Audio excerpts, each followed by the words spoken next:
Dr. Maxwell Maltz discovered the self-image concept as we know it today. In 1960, he was a plastic surgeon. And he realized he was operating on people. He may removed a nasty scar from their face. And he noticed sometimes when he removed the scar or maybe did a nose job on them or something, there was a great psychological change took place in the person. Where they may have been introverted, they started to become very gregarious and outgoing.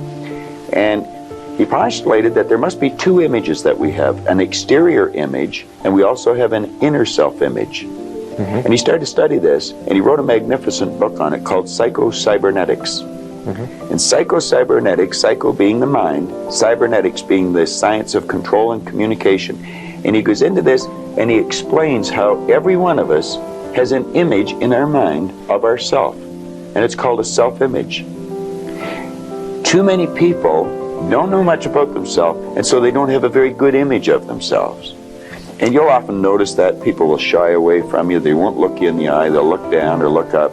They'll never try to do anything of any great consequence because they don't think they can. They have a poor self-image. But yes, if we're told we're not very good, you're just like you're dead, you're a bum, you're never going to do well, you didn't go to school, you can't win. That's all false.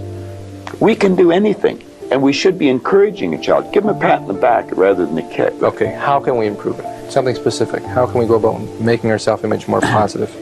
Well, if a person would sit down and let their body relax, totally relax, and build the image in our mind of how we'd like to see ourselves.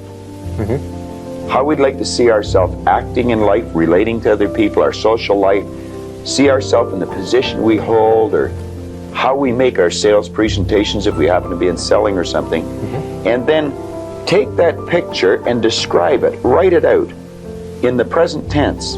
I am so happy now that I see myself, and write it out. Now, a lot of people will laugh at this and say, that doesn't make any sense.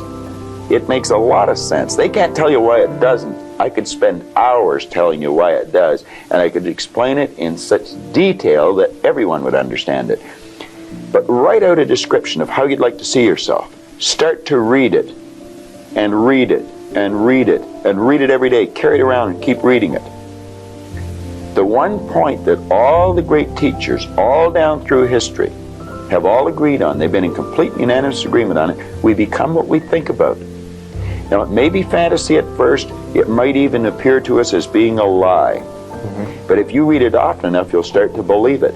And when William James said, believe and your belief will create the fact, you will see the person's personality change. I watch people in the seminars, personality change right in front of my eyes. And all they're doing is starting to see themselves different. They're starting to think different thoughts. I hope you enjoyed this video.